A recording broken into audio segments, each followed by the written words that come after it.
తాగుతున్నారు. సిగరెట్ తర్వాత అంతకంటే ఇంకా ఇంకా కిక్ కావాలి, సిగరెట్ కంటే కిక్ కావాలి.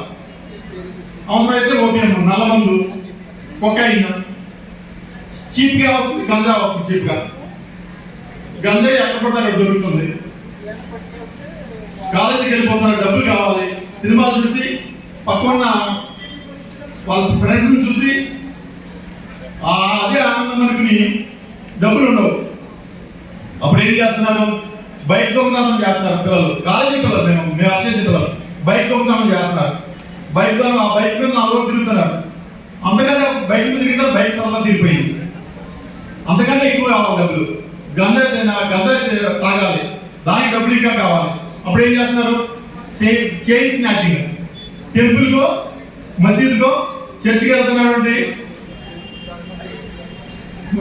స్త్రీలు ఎవరైతే ఉన్నారో వాళ్ళని టార్గెట్ చేసుకుని హెల్మెట్ పెట్టుకుని మన టవల్ కట్టేసుకుని చైన్ లాక్కుంటున్నారు. ఒక చైన్ లాక్కుంటే వాడికి ఈజీగా 2-3 లక్షలు వస్తుంది.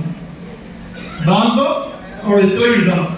గంజా ఫస్ట్ గంజా తాగడానికి అలవాటు పడతారు, తర్వాత అమ్మడానికి అలవాటు పడతారు.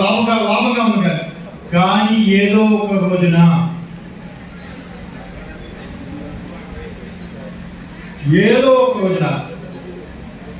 చట్టం అంటూ ఉంటుంది, చట్టానికి పట్టుబడతారు. ఆ రోజుని వాడి భవిష్యత్తు నాశనం వాడు ఏడుస్తాడు, దాని కన్నందుకు మీరు ఏడుస్తారు. నా తల్లిదండ్రులు నా సరిగ్గా పెంచలేదని వాడు బాధపడతా ఉంటాడు. దయచేసి కలుగుతారు అందరూ కూడా, అది మాత్రం మర్చిపోవద్దు.